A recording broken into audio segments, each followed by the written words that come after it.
この番組は你公司的 logo 放底下 OK ですか？与新竹物流行遍台湾吧。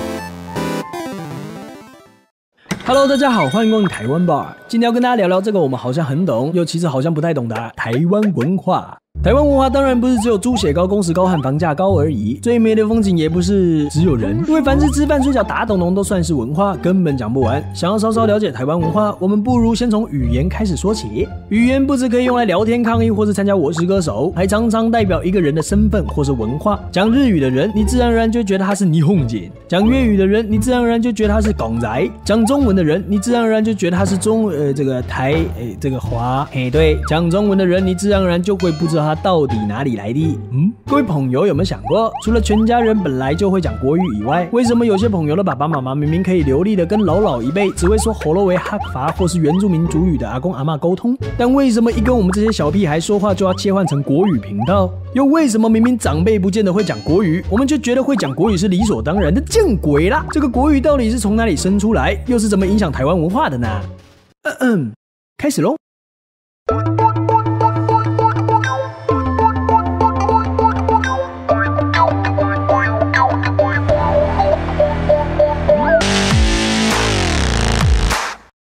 说到这个国语在台湾被发明出来，前后总共有2次。第一次就是日治时期的大家说国语运动。当时的国语虽然指的是日语，但台湾原本的语言都还可以使用，也因此喉咙为哈伐或是原住民各族语都可以跟着一起开 party。1930年代，台湾的知识分子也开始以日语、日文作为通往世界的钥匙，产生了一批用日文进行创作的作家，例如吕赫或是杨璐等等。这个时候，台湾人的日语小说好强好厉害，甚至可以打进日本帝国那种文坛。杨奎也成了第一个进军日本文坛的作家。1945年，中华民国政府接收台湾以后，很想改掉台湾人一副霓虹景 2.0 的样子，因此就拿与生活密切相关的语言开刀，全面禁止日文的使用。这使得早就习惯运用日语创作的台湾新生代知识分子全部失去战斗力，直接从满等2转1真神装被打回新手区。贵州拜拜不送，下次再联络，没有下次了。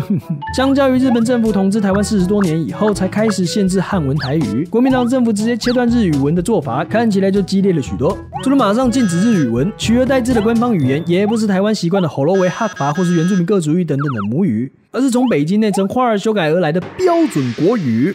政府还成立了国语推行委员会，试图把我们现在讲这套国语推到大家吃喝拉撒的每个角落里。虽然我们现在讲国语好像讲得那么理所当然，但对当时的台湾人来说，这套所谓国语就跟他外语赶快，几乎没有人知道怎么讲。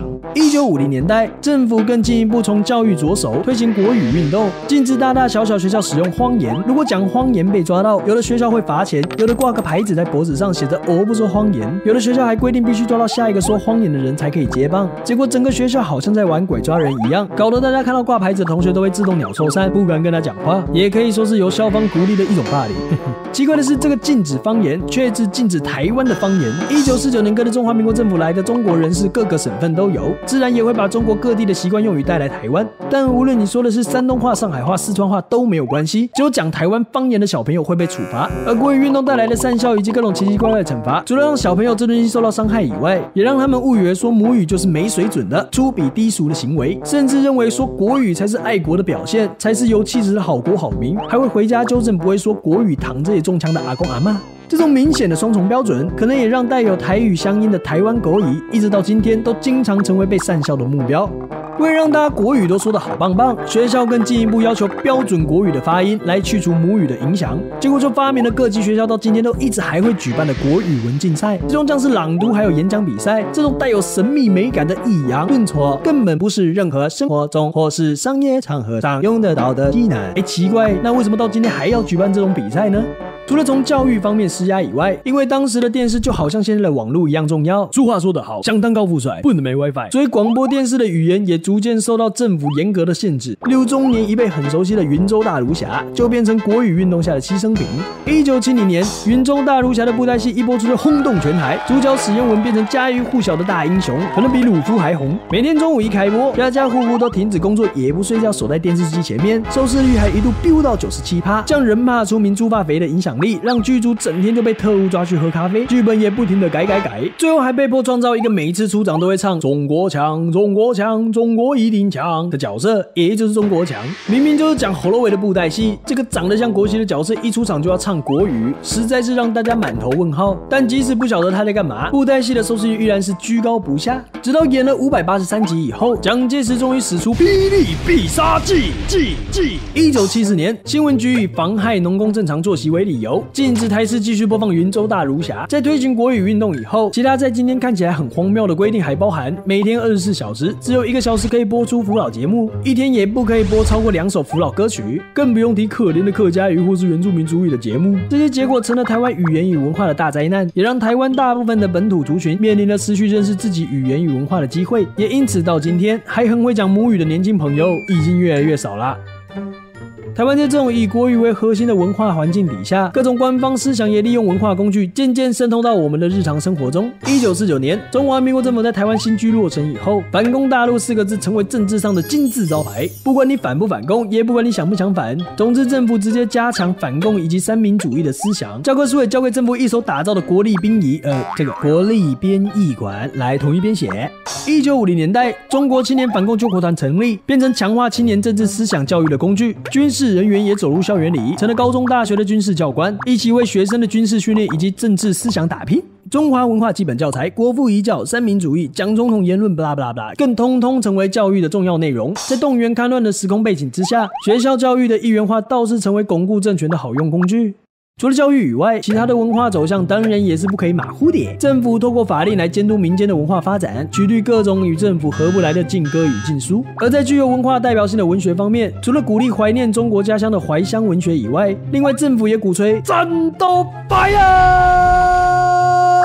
的战斗文学。到了1960年代，各种以美国为主的西方文化跟着美元一起进入台湾，政府对于西方文化的管制，比起对台湾土产的文化来说还比较开放，内容的活泼多元让当时的年轻朋友非常喜欢。像是西洋流行的音乐早就在当时红得不得了，西方在文学的现代主义也跟着一起进入台湾，像是白先勇的《台北人》就是1960年代最具代表性的作品之一。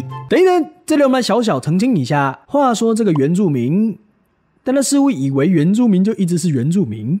台湾原住民是一直到90年代以后才正名为原住民。过去面对不同的殖民政权时，原住民朋友也一直有各种不同的称呼。中华民国来到台湾当然也不例外。政府为了表现炎黄子孙中华民族海纳百川有容乃大的精神思密达，当然要把原住民朋友视为自己的同胞。因为好像都住在山上，所以就被称为山胞。不过因为山胞们从来没有接受过大中华文化的洗礼，好可怜哦，所以一定要教他们伟大的中华文化来全能改造一番。政府用各种方式来加速原住民汉化，例如在日治时期就有的无凤传说，在党国时期开始编入教科书，让山胞等于野蛮人的形象开始透过无凤舍身取义的故事深入一般人的心中。这等于是间接告诉原住民朋友，你们的文化不好，好可怜哦，我把你们当人看，快来汉化，快来汉化。在姓名部分，国民党也跟日本人一样想将原住民改姓，例如我是板扎阿美族啊，对，你不要插嘴。爸爸叫做领队，却因为改汉姓变成林登，后来我们家族就都改姓林，也就瞬间加入林氏中心会啦。Hello， 大家好。国民党的政策大大改变了原住民传统的社会结构，也改变了他们的心灵以及文化认同，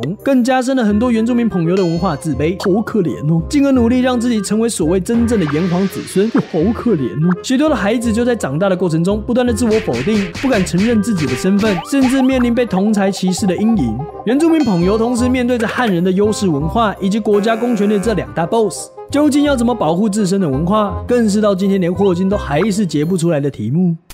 基地说到这边，我们好像还是不能稍稍了解台湾的文化呢。毕竟所谓的文化，实在不是短短几分钟就可以交代完毕。不过从关于语言的一些小故事，我们或许可以看到人们曾经用各种手段去雕塑出自己心中想要的文化。我们也可以试着反思这些方法究竟是好是坏。语言是承载文化的重要工具，失去语言就好像风筝断了线一般，找不到连结，一切必须重新开始。而失去语言的人，甚至只能透过重新寻找一个身份，再用那个身份来告诉自己到底是谁。有人说，如果你要消灭一个国家，唯一的办法就是消灭它的语言，或许就是这个道理。台湾正式走向民主开放后，多元文化被当作一面大旗在前面挥舞呐喊，但台湾是真心拥抱多元吗？随着外籍劳工与跨国婚姻等种种移民与文化不断涌入，这个一直以来不断吸纳各地 people 的小岛，又是如何面对他们的呢？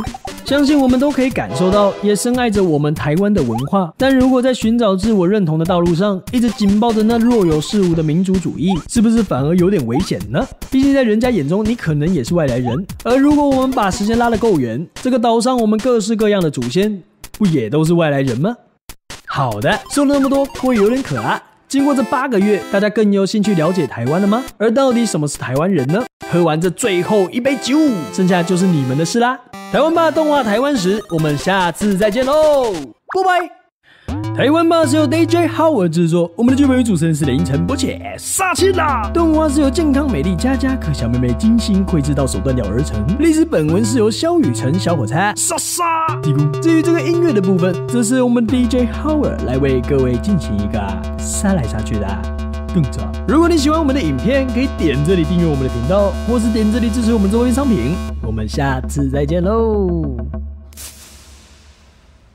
嗨，未曾谋面的观众朋友们，大家好，我是萧雨辰。当一件事情要了结的时候，总是会有一大堆的一言难尽啊。但台湾的历史可不会就这样了结啊，就让我们手牵手继续走下去吧。Hello， 大家好，我是林晨波姐。这个8集的影片也结束啦，不晓得大家是不是更有兴趣了解什么是台湾了呢？讲了8集的台湾史，我真的有点口渴啊。那我就废话不多说啦，拜拜。Hello， 大家好，我是佳佳可。哇，台湾吧动画台湾史8集就这样结束了呢，孩子们也都8个月大了。谢谢大家啊，请继续爱戴黑皮蓝地红龟黄少白米吴小福哟，耶，拜拜。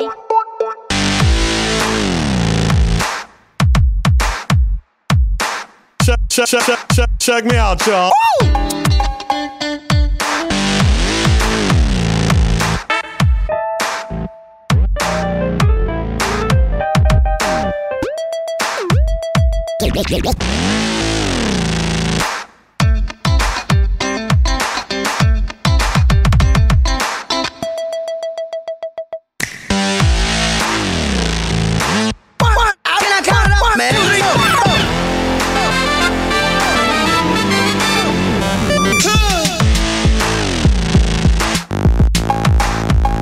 Bass.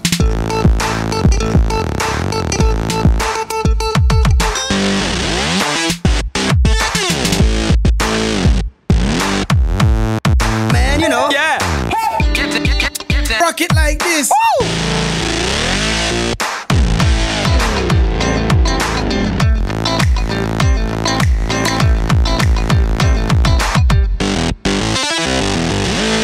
Clap, clap, clap, clap, clap your hands. Take it to the bridge. You gotta keep on doing your thing. Keep on, you gotta do your thing. I'm ready to get up and do my thing. Down, everybody. Charlie. Just do your thing. Doing it, you know. Doing it, you know. Doing it, you know. Doing it. YOLO. Man, you know. Like a sex machine, man. Christmas Chihuahua, Basket and Friday, Mantis, Charlie, YouTube beat.